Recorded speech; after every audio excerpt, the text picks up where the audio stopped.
সবাই যে ভুয়া সাংবাদিক তা না, আবার ভুয়া সাংবাদিকও আছে।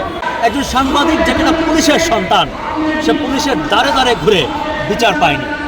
একবার ভাবেন তো যে আমি যখন হামলার শিকার হব তখন বিচার কোথায় পাবো? আমি এই যাবৎকালে সংবাদ প্রকাশ করতে গিয়ে, নিউজ করতে গিয়ে 11 বার হামলার শিকার হয়েছে। আমার হাঁটুতে সবসময় কাটা দাগ থাকে। আমাকে এই 11 বার হামলার কোনো বিচার কিন্তু আমি নিজেই পাই। এই কারণে নির্যাতিত যারা হচ্ছে সেসব সাংবাদিকদের পক্ষে কথা বলি। আমার বিশ্বাস আমরা কথা বলতে বলতে রাষ্ট্র একসময় আমাদের কথা শুনবে এবং এই সাংবাদিকদের এই যে দাবি দাওয়াগুলো আছে সেগুলো মেনে নেবে এবং সাংবাদিক ছাড়া বাংলাদেশে যে নির্যাতন হচ্ছে তার বিরুদ্ধে রাষ্ট্র অবস্থান নেবে এবং কাজ করবে এই বিষয়গুলো নিয়ে।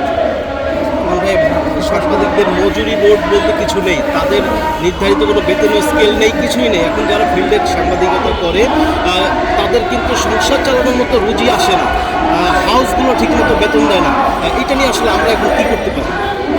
সব কিছুতেই একটা নীতিমালা দরকার। এখন সাংবাদিকদের ব্যাপারে বিশেষ করে যারা ফিল্ড পর্যায়ে কাজ করে এবং বিশেষ করে যারা মাল্টিমিডিয়া সাংবাদিকতা কাজ করে তাদের কোনো নিয়ম শৃঙ্খলার টোটালি নেই।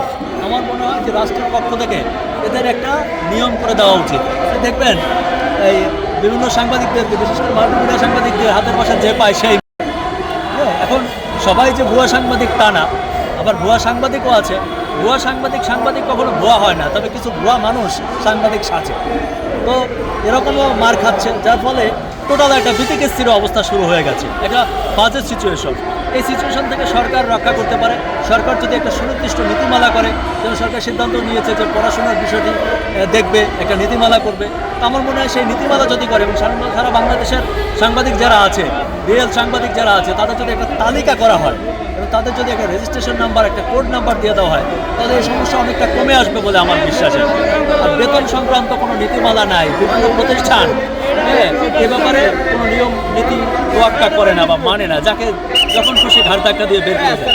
সেটা যদি একটা নীতিমালার মধ্যে আনা যায় এবং সরকার যদি উদ্যোগ নেয়, তাহলে বিভিন্ন হাউসগুলো সেটি মানতে বাধ্য। আমার মনে হয় সরকার পদক্ষেপ নেবে ব্যাপারে।